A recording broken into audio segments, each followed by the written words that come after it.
Welcome to Theology, a podcast about theology with the G's. My name is Benjamin. And I'm Christina. We are the G's. We are the G's.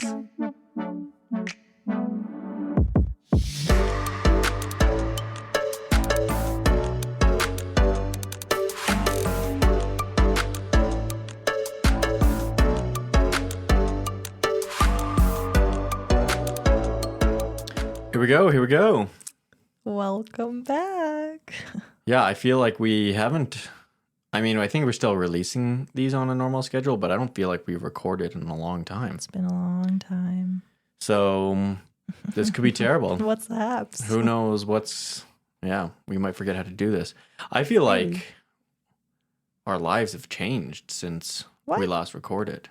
How so? Well, it's summertime now. Oh. Mm-hmm. So there's that. You're no longer nursing our baby. Oh, yes. She's been weaned. She's been weaned. I feel by like her own choice. Yep, self-wean. Mm-hmm. All three of our kids had a sleepover at my parents' house.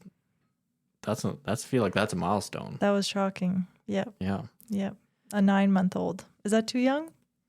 You tell me. I don't know. She did it. Yeah.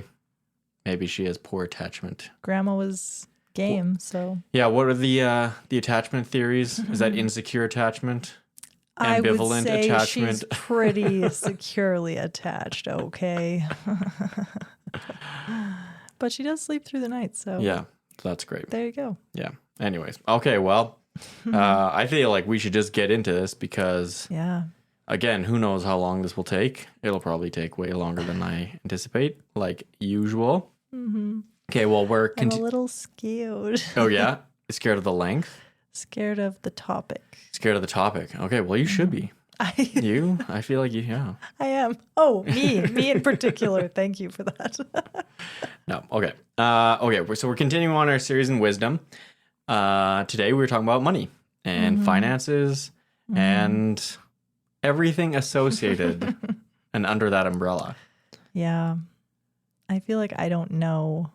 I feel like I'm here to learn today because I don't know how to be wise with money. I feel like I need some instruction. Oh, okay. Well, I probably need some instruction as well. So I think maybe we'll give each other. Well, that's wisdom. Not great because you're supposed to be teaching me.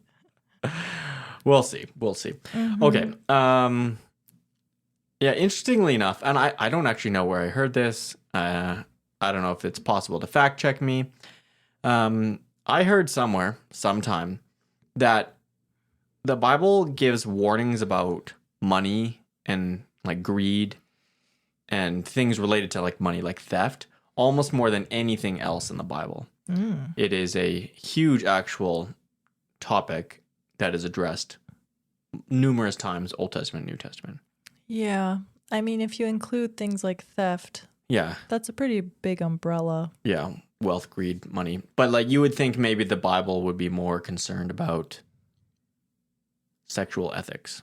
The Bible is concerned about sexual ethics, but I think there are more warnings in the Bible about money than there are about sexual ethics. So I mean, the Bible has lots to say about money, so I don't think we should be surprised in that regard. I think one of the interesting things, I think the interesting reason why that is, I don't know, does that sentence make sense? I think the reason why that is because there's nothing quite like money that reveals what is most important to you. I would just think about how many times you think about money in a day. Yeah. It's actually, I was kind of just like, I kind of typed out a list here of all the things that go through my brain in a single day. And it's actually a bit shocking. Like, should I buy this? Should I not? How much is it? Is that expensive? Is that cheap? Is it on sale? Could I afford this? If I can't afford it, when could I afford it? How expensive is that house? I like that house. How much money do I need to make to fill in the blank? Are we saving enough money? Are our investments doing well? Are we going to be able to retire? Like, these are thoughts that I think that go through my head daily. And maybe they don't go through your head daily. I don't think all those thoughts go through my head daily, but I mean, money is it's linked to our livelihood. Mm-hmm. So yeah, I would say it's on most people's minds a lot. Yeah. Yeah. And I think I don't really know if anybody would really debate me that money really shows what's most important to you. Like what you spend your money on, How you use it. Yeah. how you use it, what you're actually spending it on, shows what's important to you. Mm-hmm. Yeah. Yeah. Yeah. So, yeah. Maybe we'll just start with some realities. These are biblical and just general observational realities. Great. Whether you're a Christian or not, money is a reality of life. There is no getting around money. Everyone in the society that we live in, whether you live in a first world country or third world country, you need money. Mm-hmm. You have to deal with it. You have to deal with it. We don't live. I mean, I think the advent of money is one of the most. It's one of like the oldest inventions of all time. I don't even think people can really trace the invention of money, but in theory, there was a time where we didn't have money, where you would trade like cattle for apples. Mm-hmm. Now it doesn't make sense for me to trade the product that I produce to like a grocery store for apples. The grocery store isn't really concerned or has need for my software engineering skills. So my company pays me money, and then I use that money to buy apples from the grocery store. Can you imagine? I'll help build your website if I can have my groceries this week. Yeah. So anyways, yeah, money is a reality of life. You cannot get around it. Whether you want to remove yourself from the world or... Yeah, you want to get off the grid? You want to get off the grid. You're still going to need money. You're probably going to need money. Yeah. To help you get off the grid. If you want to get off the grid, you might need to purchase a piece of land that you can be off grid on. Anyways. Yeah. Okay, that's just a general observation. The next thing, the Bible places a very high value on work. We are called to work. Work is something that is a pre-fall reality. Adam and Eve worked in the garden. So before sin entered the world, we were called to work. So there is an expectation that we will work. And there is a biblical expectation that you will probably be compensated for the work that you do. Right. Right. Nowhere in the Bible does it say it's wrong to work for money. Right. That if like you're working and you earn an income, you are somehow being exploitative or you should work for free. No, like there's nothing in the Bible that would suggest that working for money is wrong. Right. Okay. And on that note, the Bible chastises those who refuse to work. The very famous proverb, "Go to the ant, O sluggard, consider her ways and be wise. Without having any chief, officer, or ruler, she prepares her bread in the summer and gathers her food in harvest." Right. Yeah. So, yeah, money is a reality of life. We're called to work. There's the expectation that we'll work for money. Right. So, yeah. Okay. Next observation is that the Bible is not anti-money. You might think the Bible is like against money or against having too much money. But the Bible is not anti-money, right? And in fact, I'm going to make a couple arguments here.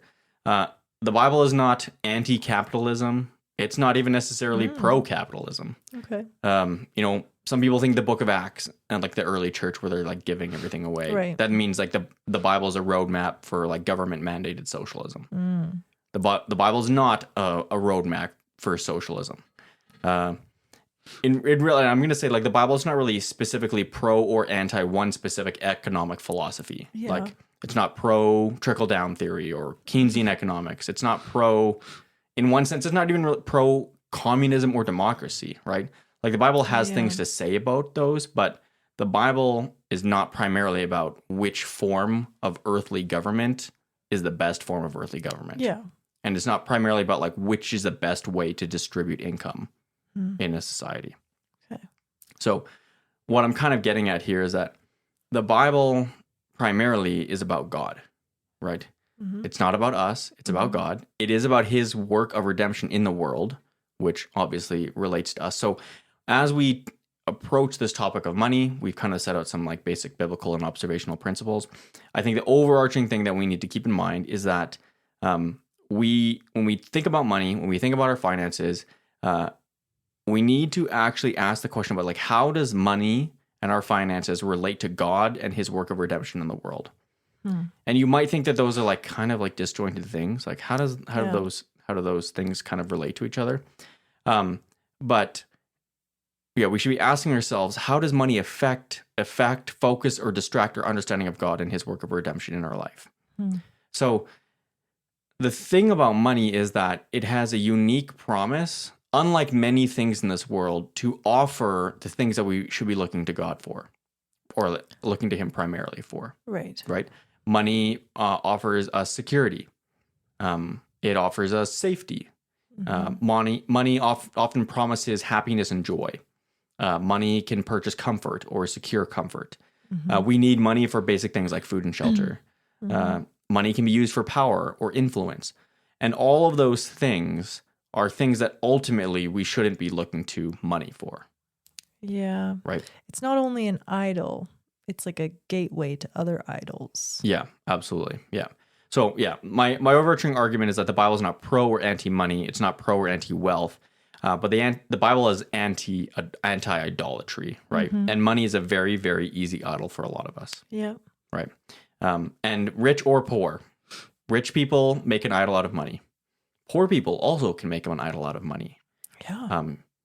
It's not really, it's no respecter of persons, essentially. It's universal.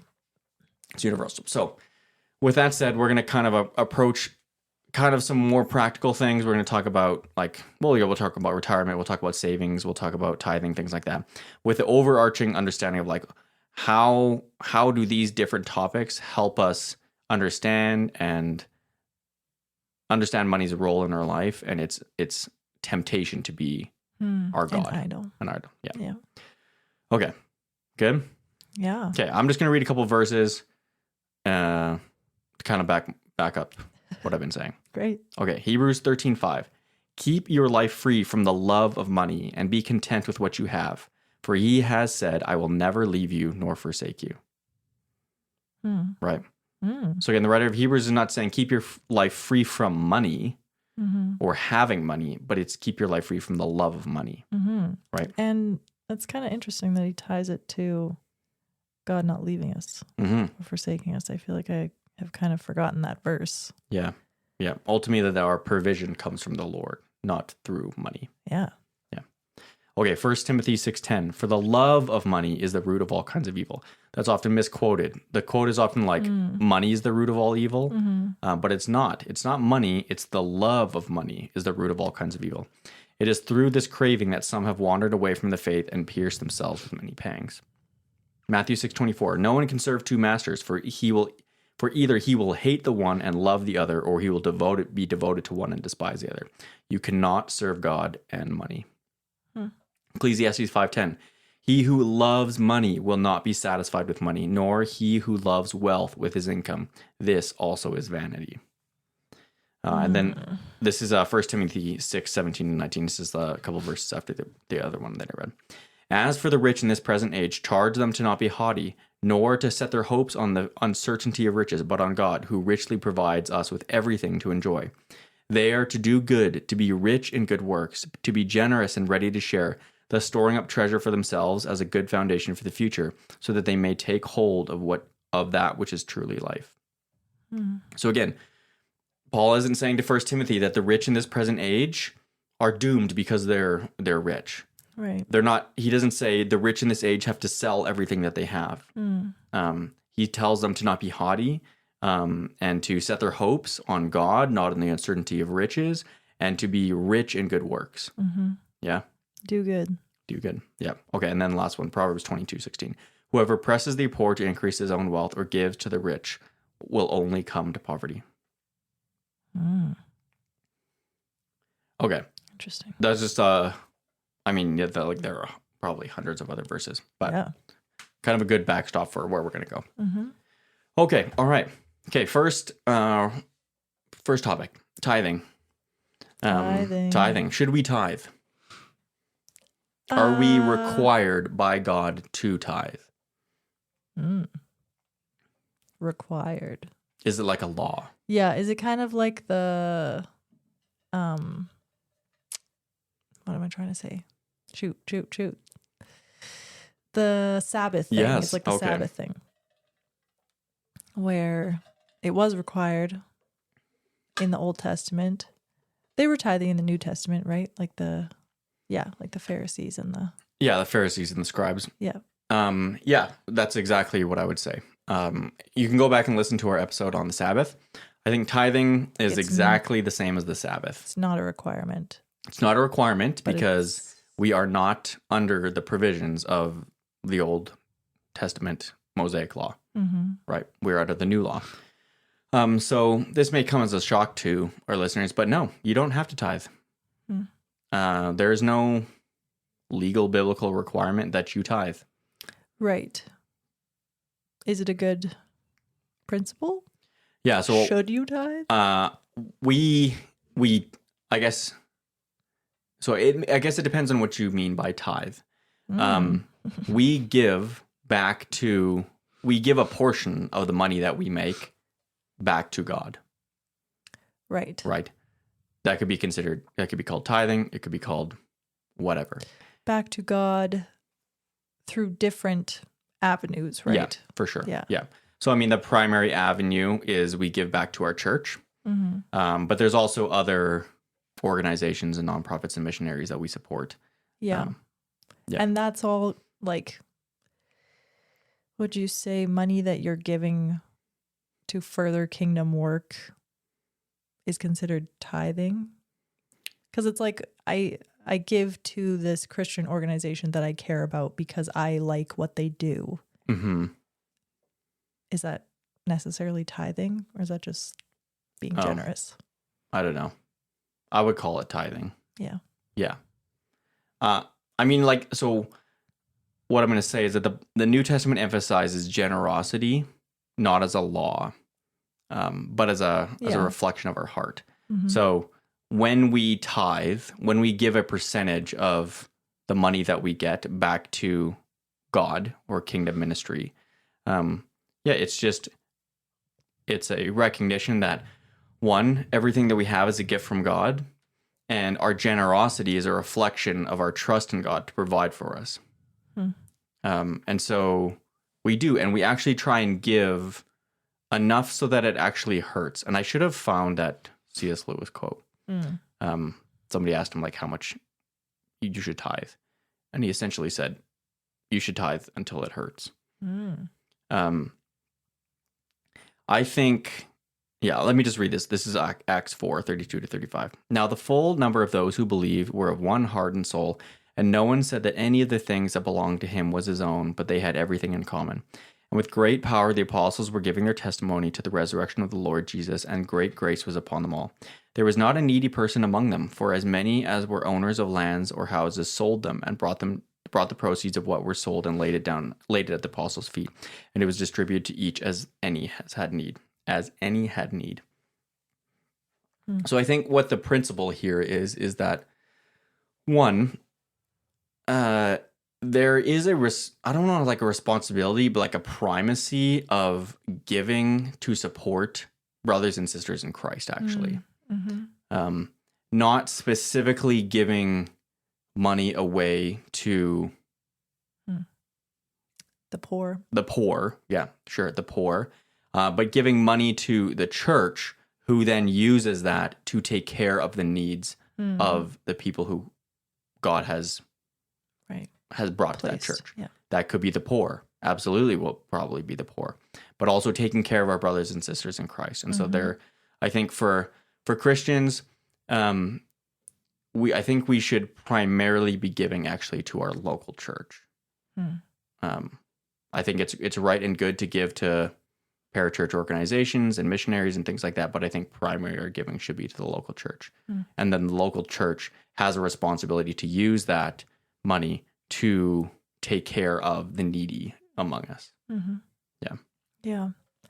I mean, again, it's like, because we're not required by like a New Testament command, it is kind of up to your own personal conviction, which is where it gets tricky, because you can't really, I mean, obviously we're supposed to keep each other accountable. Yeah. But a lot of the time, you don't know what other people are doing with their money, how much they're giving, where they're giving. Yeah.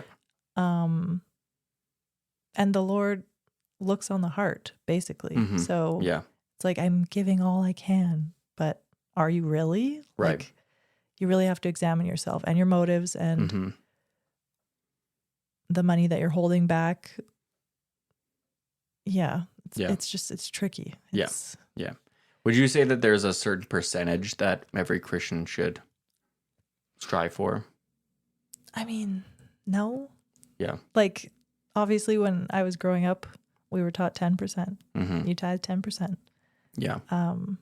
Because that's what it says in the Old Testament, right? Yeah. But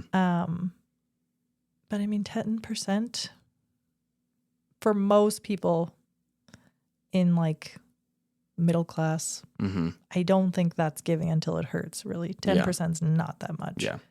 I think it will really depend on your season of life. Yeah. And like your stage. Like if you're... Yeah, that's probably, that makes more sense. Yeah, and I think that's where you have to be reliant on the Holy Spirit and actually open and willing to ask him, how much do you want me to give? And actually be willing to hear an answer or be convicted about an answer that might not match what you want. Right. Like, I feel like oftentimes I will ask a question, but not really want the answer. Not really be open to the answer unless it's the answer I already have in my head. Yeah, for sure. Yeah, and like, I mean, to your point about, because it's not like a law, I don't know how much other people are giving or not giving. I think that's in one sense good. Yeah. Right? It is. And it also is like a check to think, well, like, oh, that family, they make a lot of money or they don't make a lot of money, but you like don't actually even know. Perhaps the family who is looks like they make a lot of money, give away an incredible amount. Or the family that doesn't look like they make a lot of money. The reason why that is because they give a lot back. And so I think that's actually probably good. Yeah. It's not something we need to think about. Yeah. What other people are giving. Yeah. Really. Yeah. But over and over, I think we should be encouraged to be generous, and generous to a point where the world might even consider it unwise. Yeah. Or people within the church consider it unwise. Like, we need to, again, like going back to what I said earlier, like where our money is, our heart is also. Yeah. I think our default, I mean, you can correct me if you think this is wrong, but when you hear a need, your default should be, how can I fill that need? Yeah, yeah. And living... Or how much of that need can I fill? Yes, yeah. And living in such a way that you have enough margin and ability to be that generous. Like you're not so strapped for cash based off of your lifestyle that you can't help and give to a need in the church. Yeah. Right? Well, that's also, that's like a whole other topic. Yeah, yeah. Okay, we'll talk a bit about like debt and budgeting. Okay, is there any reasons why you might not tithe in a specific season? I mean, if you literally are not making ends meet yourself, but maybe even not. Even then, maybe you should be giving a portion away. Yeah. In like faith. Yeah, I mean, I've heard some people say that if you're in debt, you shouldn't tithe. You should like focus on paying off your debt first. If you're in debt, you shouldn't tithe. Whoa. Okay. Yeah. I mean, I think they're probably more talking about like consumer debt rather than like a mortgage. Okay. Or like student debt? Yeah. Like any debt outside of like a mortgage. So like. See, to me, that kind of seems like a cop out. Yeah. It's like some people are paying off student debt for like 30 years. Yeah. Well. Even like 10 years. It's like, okay, so for 10 years, you're not going to tithe at all? I think. I don't know. Yeah. I would say, no, you should still be tithing. I would say the only reason you shouldn't be tithing is if you aren't making money. Yeah. If there is literally no money coming in, you have nothing to tithe on. Okay. All right. That's, yeah. But again, there will be, I don't know, if you can't feed your family. If I can't pay my rent or like I can pay my rent with this money or I can tithe. Right. Yeah. Which one should you choose? I mean, probably paying your rent. Yeah. Depending on what the Lord's telling you, I guess. Yeah, sure. I guess also depending on your circumstances. Is there a reason why you can't pay your rent? Yeah. Are you being financially irresponsible? Anyways, okay. All right. Yeah. Yeah. I think the general principle we're trying to communicate is like our default is to be generous. Yeah. Yeah. It's not about a percentage. And I would probably encourage you to increase that percentage year over year anyways. Okay, debt. This one could be spicy. Is going into debt biblical? Does the Bible permit us to go into debt? I don't know. I don't know the answer to that. Yeah, so I think this one is also I don't want to say tricky, but I don't think the Bible's not specifically like a roadmap for decisions about going into debt.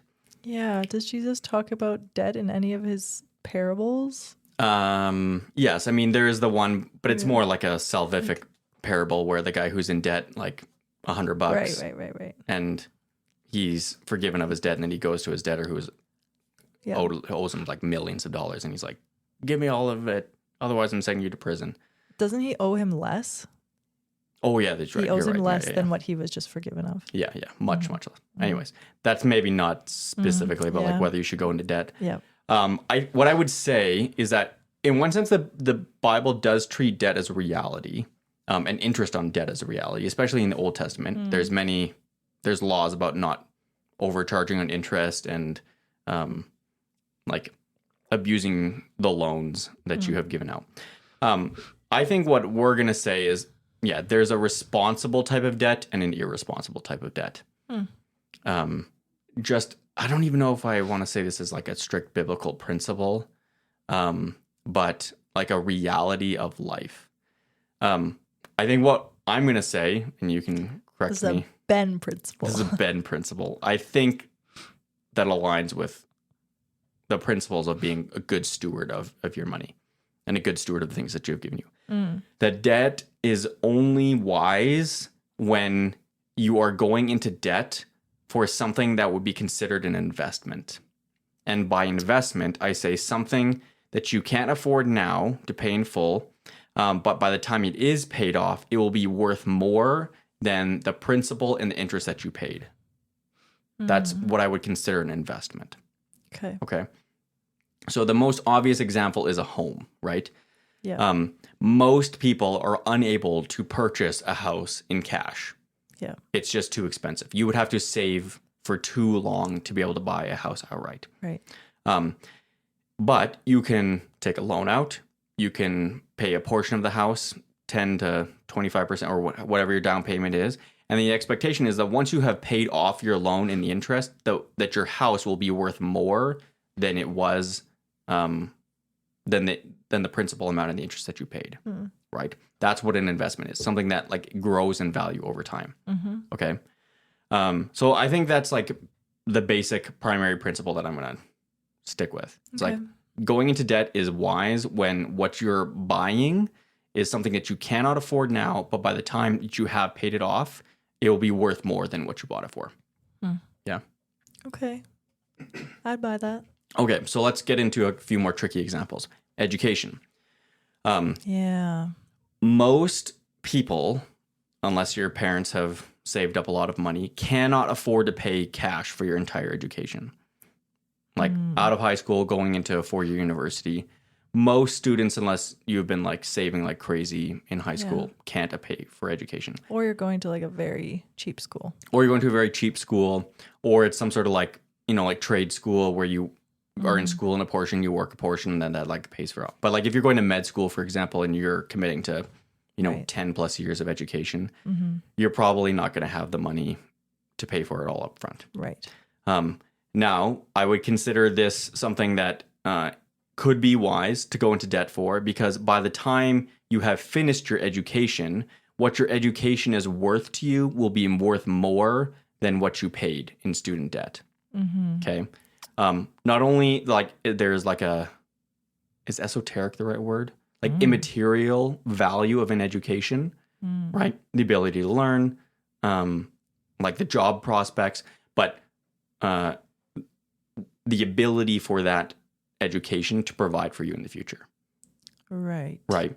So I would say the word "it could be a wise investment" is very important key. because not all educations are equal. No, not all degrees are equal. They don't always get you something, an education that's going to pay for itself or get you a good job or be worth more than what you paid for it. Yeah, absolutely. And so, I think there are wise ways to get an education and an unwise ways, right? So a good example, I'm an engineer. I could go to Harvard or MIT for engineering, or like an 18-year-old right now could go to Harvard or MIT for engineering. At those schools, you're probably looking at like $80,000 a year, right? So nobody can afford that out of pocket unless you have crazy scholarships. You're looking at like somewhere in the vicinity of $250,000 to $400,000 of student debt by the end of that degree. Yeah. You can go to many other schools to get an engineering degree, and there will be significantly less. So is the question, like, is the Harvard education or is the MIT education really worth that much more? Are they teaching you that much better? Much better? I would say probably not, right? And especially when it comes to like software development, which is the area of work that I work in. I work with a lot of software engineers who didn't go to a 4-year school, and some of them are self-taught, and some of them went to like tech schools, and they're incredible software engineers. So in that case, you probably wouldn't need a ton of student debt, and you could be just as equipped as the MIT grad, right? Okay.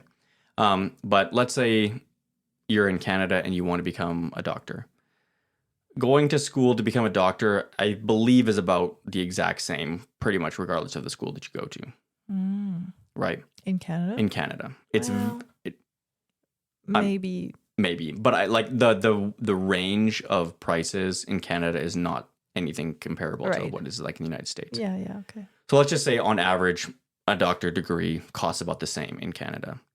There's not really like an alternative way to get a medical degree in Canada, right? Right. You have to do it a certain way. You have to do it a certain way. So in that case, it's not like you really have the option if you want to become a doctor. And becoming a doctor is a great occupation, and it can provide for you. So perhaps going into student debt to become a doctor in Canada is a worthwhile endeavor. Yeah. Yeah. Yeah. Yeah. Okay. Now you can ask me about my opinions about English literature degrees, but I'd imagine you probably can guess what I feel about going to school for that. You be careful. Lots of people have degrees in a Bachelor of Arts. Yes. Yeah. Present company included. Okay. Yeah. What I will say, and you kind of said it yourself, it's like, can this degree get me a job? Right. Well, here's the thing, though. Okay. On the other side of this equation, this is also taking us a little bit off track, but a lot of jobs, you just have to have a degree. Yes, that is true. You just have to have a 4-year certificate. So in that sense, to some extent, any degree can get you a better job than if you didn't have a degree. Yeah, I mean, this is a whole other conversation about like higher level post-secondary education and like the obvious flaws in the system. But yeah, again, it's going to take discernment and wisdom. Yes. I guess my overall point is that, I think education, going into debt for an education can be wise. Yeah. But it also could be very unwise depending on what you're doing and what school. Should you go into a degree in poetic basket weaving? Probably not. I would say that's not the most applicable to life skills. Yeah. Okay. All right. So debt. Going into debt for an investment, I would say could be wise. All right. So we're going to say that every other type of debt is unwise. So there will be some caveats, and I'll get to the caveats. Spicy. in general, going into debt to purchase something that will be worth less than when you paid for it is unwise. Okay. Yeah. So the most obvious example is a car, right? Yep. Unless you're buying a Ferrari, which generally appreciate in value, when you have finished paying off your car loan, your car will be worth way less, half, a quarter of what you paid for it. So what is the point? Right? Cars are not a good investment. And so your ability to save up cash and then perhaps purchase a nicer car or to just drive a not as nice car, both, as long as, I mean, like maintenance aside and upkeep and things aside, a car can get you from A to B. Yes. Yep. But I mean, again, it's like, yes, I agree with you. I don't think we should be spending money on status symbols, essentially. Right. But for like a single woman who has no ability to fix a car herself and doesn't want to pay for all the maintenance that an old car requires. Yeah. It's like maybe you need to spend a little bit more money on a nicer car. I don't know. Yeah. So, I mean, it's so this is kind of gets to the caveats. It's going to take wisdom. Yes. I think buying a brand new pickup truck when you don't need a pickup truck, but because you kind of want one, is probably unwise. Yeah. Again, it's like it all depends on the context, your specific situation, and your heart. Yeah. What is your heart doing? Yeah. I'm just saying, like, do you really need that level of car? Do you need that quality of car? Right. Or is something not a junker, but something like a modest car? A modest car gonna do the same thing as a fancy one. Yeah. No. So again, I can foresee situations where going into debt to buy a car actually would be wise.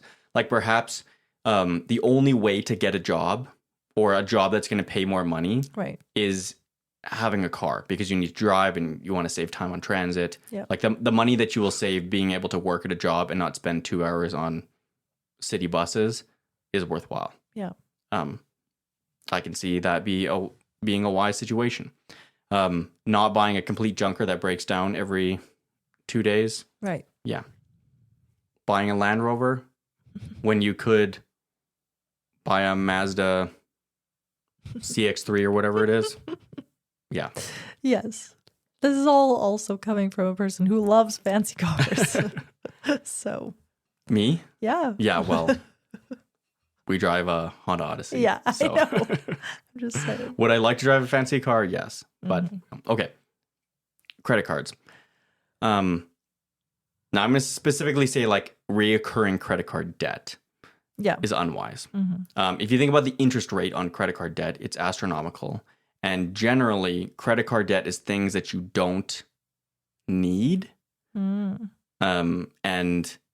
is not appreciating in value. Right. Now, I'm not Dave Ramsey, where I think like having a credit card in general is bad. Like having credit is bad. Yeah. But running a credit card debt is unwise. Just like financially. And how much interest is. You're looking at me like a blank stare. Like, no, is it? You heard it here first. It's unwise. Yeah. Now, again, some caveats.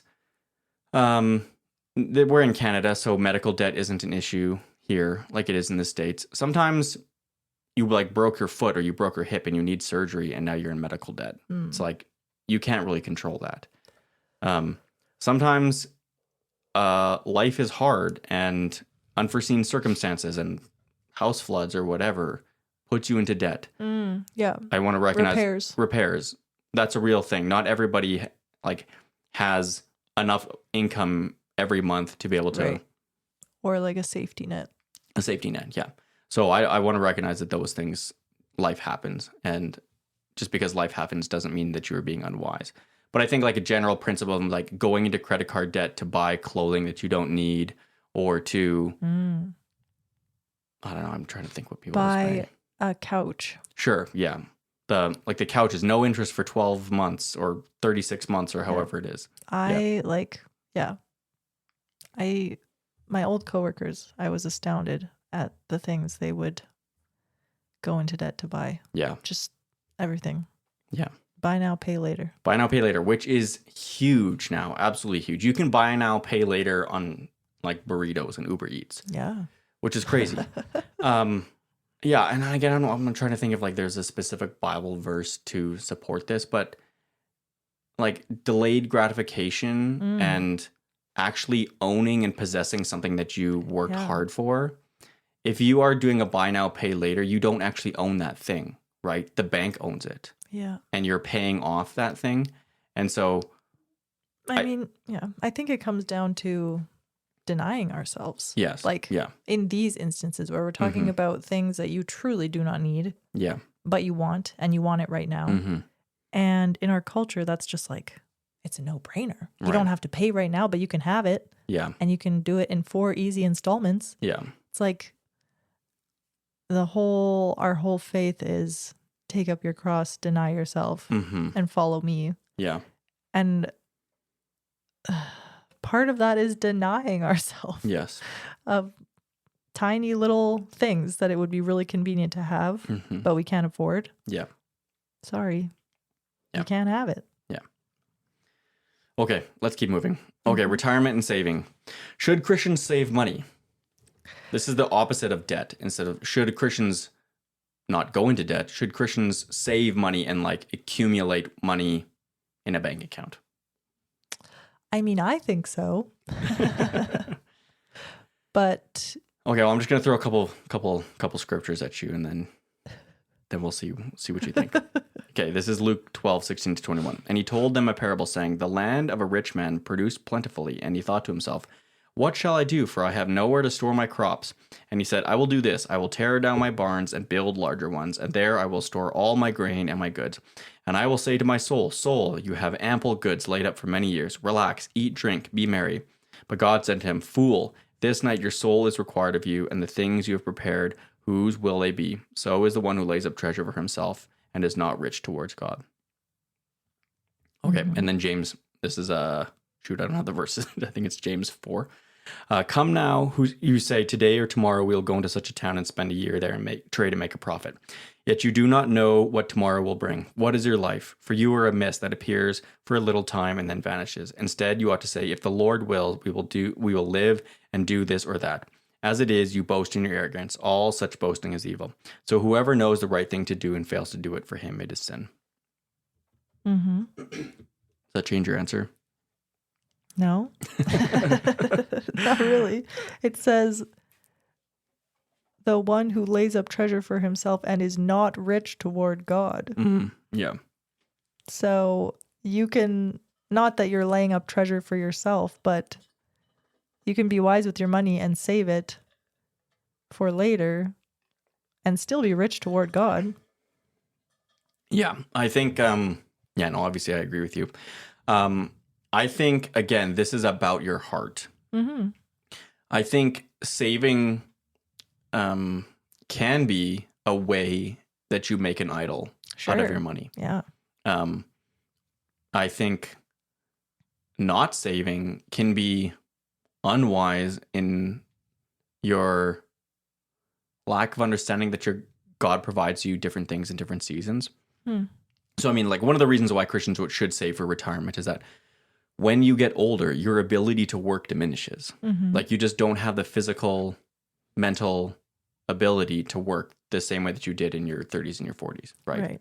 And so the reason that you save for retirement is so that when you are physically unable to work, you have money to live life, because life will still cost money when you're old, right? So, and like one of the reasons why we save for retirement is because we have excess now and we can put that excess aside so that we can provide for ourselves in the future. And that's actually, I think, a way that God provides for us in different seasons. He gives us excess in our 20s, 30s, 40s, 50s, in our working years, so that when we don't have the ability to work in our older years, that excess can provide for us then. I think it's a way that God provides for us through that. And that's not to say that we trust in that money to save our souls. Like this person in these verses, he's trusting in the money. Yeah. And he's going to store it up for himself, and that's going to be his everything. Right. He says, he says to my soul, so he's talking to himself, soul, you have ample goods laid up for many years. Relax, eat, drink, and be merry. Right. And then James as well. It's not that going into another town and planning and trading and making a profit is wrong. What's wrong is having faith in yourself and trusting in yourself to be able to do that. Because he says, if the Lord wills, we will live and do this or that. So it's not about like making plans. It's about making plans in the absence of God and faith and trust in Him. Right. Yeah. Yeah. So again, what we're going to say is that yes, Christians should save money. Absolutely. You should save for retirement. We're getting old. Your ability to work will diminish as a reality of a sinful world. And so saving for retirement is really saving for a day when you're unable to work. But yeah, life still costs money. Right. It's also a delayed gratification thing, right? Like you're talking about like saving up for a couch. It's like you could get the couch now and not pay for it and pay for it in 4 easy installments or whatever. Or you could actually save up and buy the couch outright and then you actually own it. Or you could take what you have now and buy a less nice couch. A less nice couch. Yeah, sure. Yeah. So there's that. I mean, for retirement, this is going to be like a pretty North American perspective. Life in North America is much more expensive than it is in other countries. Part of that is like our standard of living is higher. Part of it is just like the reality of the world that we live in, like the reality of North America, right? And so life is still going to cost money when you get old. And so unless you are actually being diligent and saving, you won't actually have enough to live on when you can't work. And so you have all this time right now to save and invest so that you can provide for yourself through God's means when you retire. Yeah. Okay. So I'm just going to throw some numbers at you. I don't even know why I put this in here, but I don't either. I don't really know, but it was interesting to me. Okay. This is in case you're like, I'll start saving for retirement when I'm like 40. Okay. Yes. Which, I don't know. People might be in. Okay. So if you started saving $100 a month starting at age 20 until you're 65 at like a 7% interest. Which is that normal interest? So, I mean, you couldn't put money in a savings account and get 7% interest. But if you bought an index fund, the S&P grows at an average rate about 7% year over year. Okay. So that's what we're talking about. This is not like something that only rich people can buy. Anybody can buy an index fund. If you need a code for a bank, hit me up. Okay. So $100 a month starting at age 20 until you're 65 at 7% interest. That's about $54,000 worth of savings. Will be worth $400,000 by the time you're 65. Okay. $100 a month from the time you're 20. Starting at the age 20. Again, it's like $100 a month for a 20-year-old is a lot. No, it's not. Feels like a lot to me. It's absolutely not. If you need a budgeting app, hit me up. I'll get you a coupon code for a great budgeting app. There is absolutely no way a 20-year-old, even with a low income job, couldn't be saving $100 a month. Really? Yeah. If you look at what you spend on Uber Eats or coffee or Netflix or whatever. Okay. Are you throwing shade at me?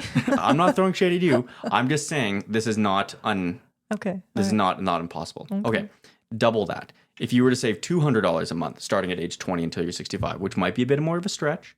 Again, that's $800,000 you would have saved by the time that you're 65. So close to $1 million. $200 a month. Yeah, again, I'm just like $200 every month. That sounds like a lot. It's maybe fairly evident that you don't handle a lot of our finances, actually, and or didn't save a lot of money when you were a 20-year-old. Okay, when I was 20, but I saved. Okay, all right. I didn't. I think ChatGPT or Claude give me like a bunch of scenarios, and it was very interesting. Okay. $500 a month, starting at age 20 until you're 65. Now, $500 is a lot at age 20, but you could eventually get to $500 a month as your income grows, right? At 7% interest, that's about $250,000, $270,000 you would have invested out of your own paychecks. That will be a final balance of about $2 million. Okay, so just an interesting comparison. If you were to save $1,000 a month, but you only started at age 30, so again, $500 a month starting at age 20, or saving $1,000 a month at starting at age 30, you'll end up with about like $2.1 million saved. Okay. With $1,000. With $1,000 a month starting at age 30. Okay. So just by starting a decade late, you will have to double the amount of money that you save every single month to end up at about the exact same value as if you started when you're age 20. Right. That's the power of compound interest. So all this to say, you don't need to be like a greedy hoarder miser to save for retirement. All you have to do is be consistent and steady.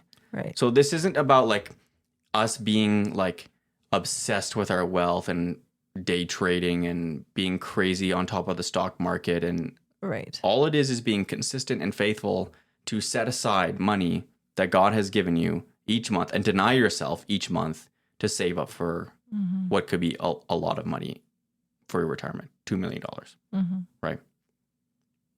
Okay. Which, I mean, $2 million, you're going to need more than that though, probably. Yeah, you probably will. Because actually, if you look at how much that is, like if you wanted to live until you were 85 and no longer, that's about $100,000 a year. And which you could do it. Which you could do, but with inflation and all those sorts of things, yeah, it might not last you as much as long as you think. Yeah. So get saving, people. Get saving. Oh, I really wanted to find. I can't remember which AI tool I used. Was it Claude? Anyways. Find what? Well, I had it run a bunch of scenarios of like how much would you have to save per month. Starting at age 20, starting at age 30, starting at age 40. And really like the take-home takeaway is start saving early. Because compound interest is essentially like the eighth wonder of the world. I don't know who said that. But yeah, just being able to save from the time that you're 20 to 30 will actually pay off. Yeah. Anyways, okay.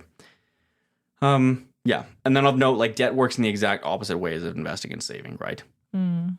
Where like debt can be a huge detractor to saving and investing for the future. And so my comments about taking on debt with the intention of paying it off that debt, and that investment being worth more than what you bought it for, right, is crucial, because debt can work the opposite, where like compound interest can take a small investment and like runaway growth. A small debt with a big interest rate can also work the exact opposite, where you're actually like paying more. You're just paying off interest. You're not even paying off principal in it anymore. Yes. Yeah. Okay. Any thoughts on that? I don't like money. No. How come? I don't like talking about money. It stresses me out. Why? Because now I'm like, are we saving enough? Do we have enough for retirement? I don't know. I don't know. Which is why I let you handle the money stuff. Yeah. Because well, hopefully I'm not being unwise with it. That is, I do hope that. I trust you. Do you? Yes. Okay, well, that's good. You know a lot more about money than I do. Yeah, but I mean, I didn't even know what a freaking index fund was before this conversation. Yeah, I mean, I do try to be financially responsible with our money, but I think one of the things about thinking about money a lot is, again, it's really, really easy for me to put my hope in money. To like look at numbers like this, be like, oh, and when we retire, we could have $2 million. That sounds like an infinite amount of money. Right. Imagine all the things that we could do. Right. I think also what I want to say as it relates to retirement is like, you might retire from your day job when you hit 65 or whatever, but you never retire from work in the kingdom. And like the goal for Christians is not to like retire and then finally we enjoy our lives. Right. Finally we get to travel and do all the things that we wanted to do. And we're just like slaving away until the moment that we can finally retire. Retirement, I think, will be a great blessing in that you don't have to work and you can spend so much more time investing in the kingdom and not worrying about your day job. What a great privilege that will be. And I would say, like, perhaps you're on the flip side. It's like, you know all the math. You know how much you're going to have when you retire and you're saving tons of money and yada, yada, yada. And this isn't new news to you. And it's primarily because you want to retire and you're excited to retire because then you'll finally live your life. To me, that's not really much different than let's go into such town and make a profit and then blah, blah, blah, blah, blah. Yeah. Right? Our goal isn't to retire. Our goal isn't to be financially capable of doing whatever we want, right? When we die, all of our stuff is going to a garbage dump anyways. Right? We're not taking anything to heaven with us. So, like, the goal isn't to have a lot of money and do whatever we want. The goal is to serve God, to love him, to love others, to preach the gospel, to see lives transformed, to be obedient to his will, to be conformed to his image.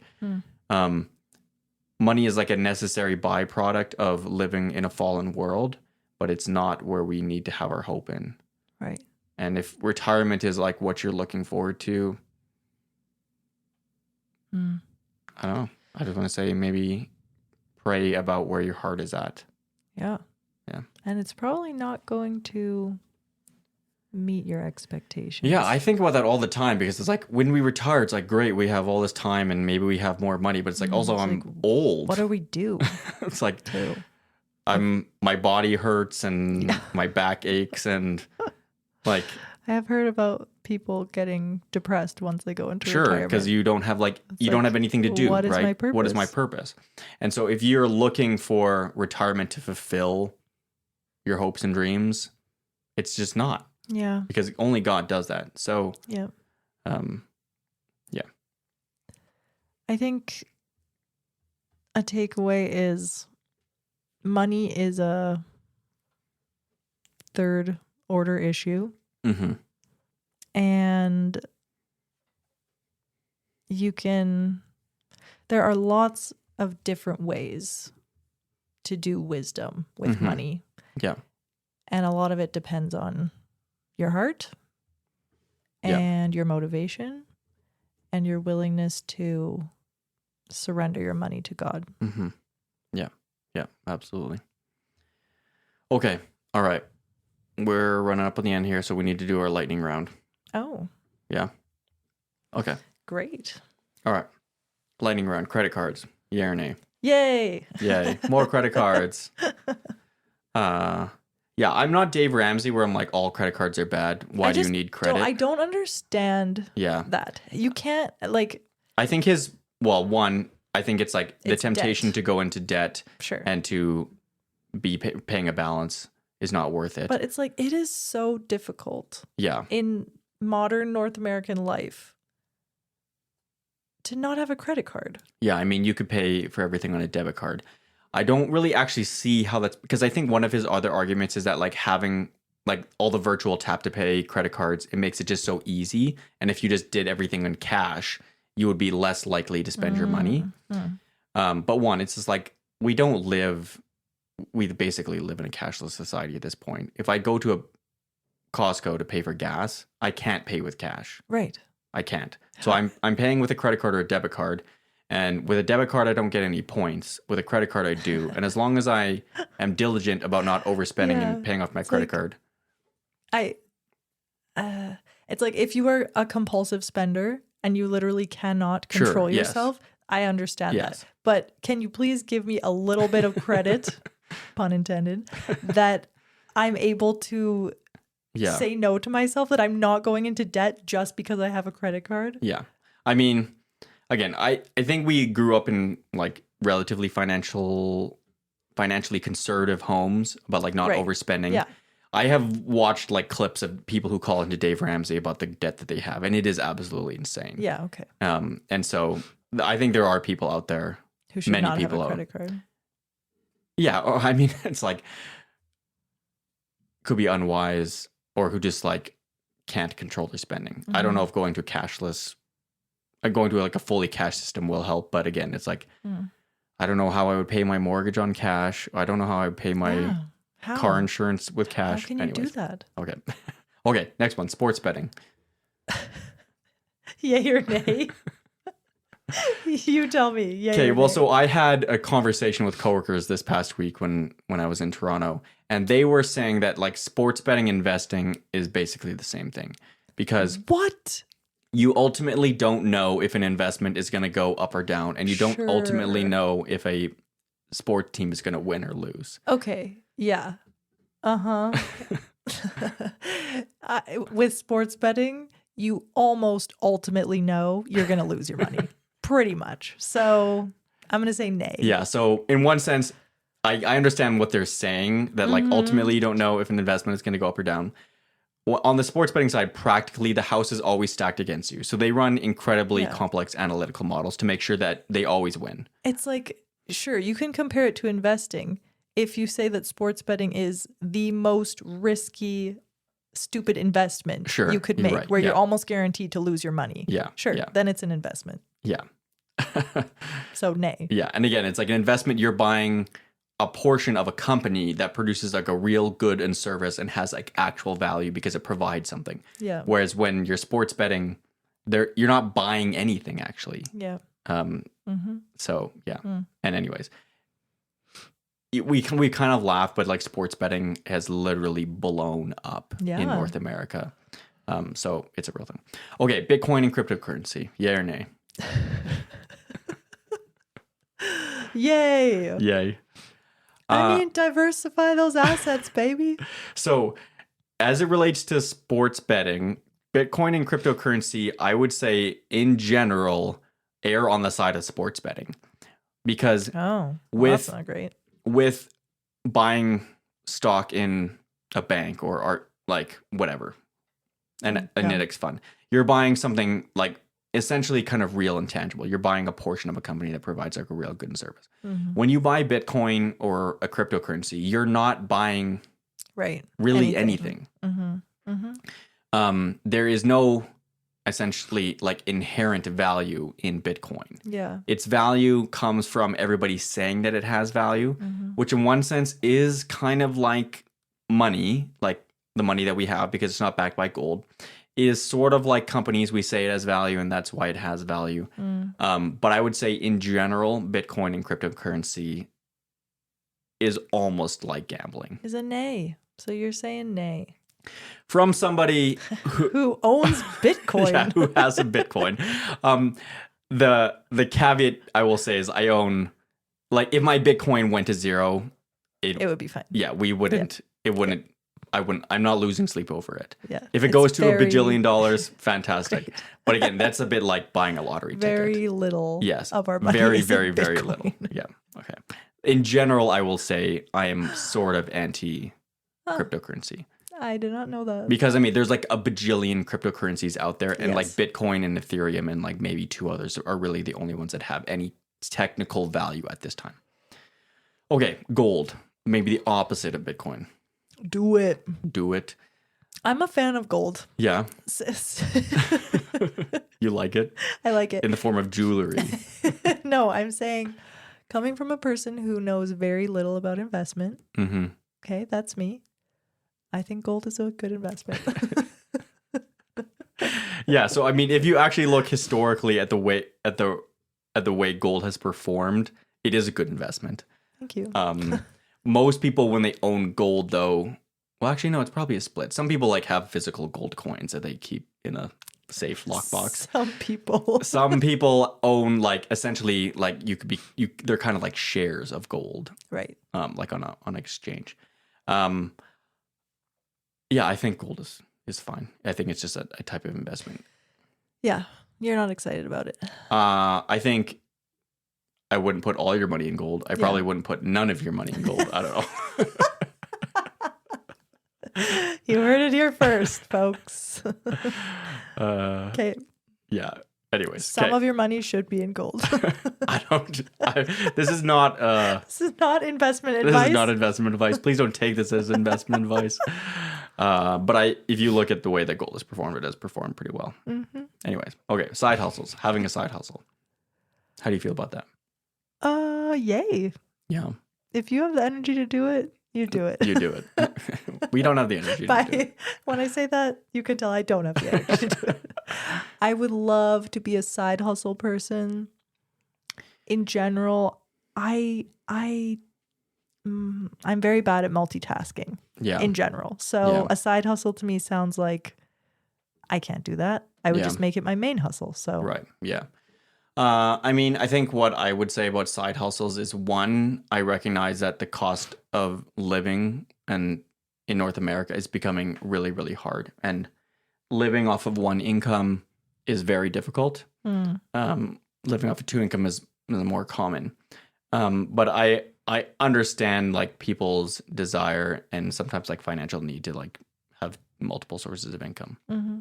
Unless it's an MLM. Don't talk to me about that. But my counter to the side hustle is, I think it takes a lot of time. And can that time and investment be spent better investing in your family, investing in your church? Do you really need the financial oomph that the side hustle gives you? Yeah. Anyways. What's the best MLM? The best? Yeah. What's the one that you'd get into? Oh. Probably some weird, like, magic vitamin or something. Oh, yeah. Yeah. Nice. I would totally be into that. Okay. All right. This is long. It was always going to be long. That's okay. I thought we did quite well. Yeah. Okay. Mm-hmm. Final thoughts. Do you have any final thoughts? I would say just ask God what you're supposed to be doing with your money. Yeah. And obviously operate within biblical principles, but surrender it. Yeah. Surrender it. Yeah. Yeah. And I think this is a convicting episode for me to just ask, is my hope in my money or is my hope in God? Right. I think we are called to be good stewards of the things God gives us. We're called to be good stewards of our bodies. We're called to be good stewards of our minds. We're called to be good stewards of our money. And one of those things can be saving. One of the ways that we can be a good steward of our money is giving and being generous with our money. But yeah, I think money is a way that we can demonstrate our trust in God or a lack thereof. And there's probably nothing quite like money that demonstrates where you put your trust. Yeah. So we can squander the money that God has given us, and we can live for today and eat, drink, and marry for tomorrow we die. Or we can hoard it and be so concerned about our nest egg that we're building up. And that's all we're concerned about. And we can't enjoy life now. We can't spend anything now, or yeah, you know what I'm trying to say. I think that's also not being a good steward of the money that God has given us.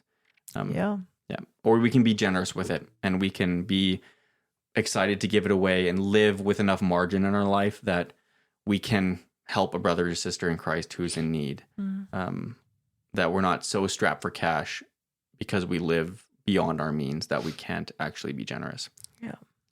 Hold it with open palms. Yeah. A pastor has said this many times as I've listened to his sermons, but he always says that everything you've ever bought will end up in a garbage dump one day. And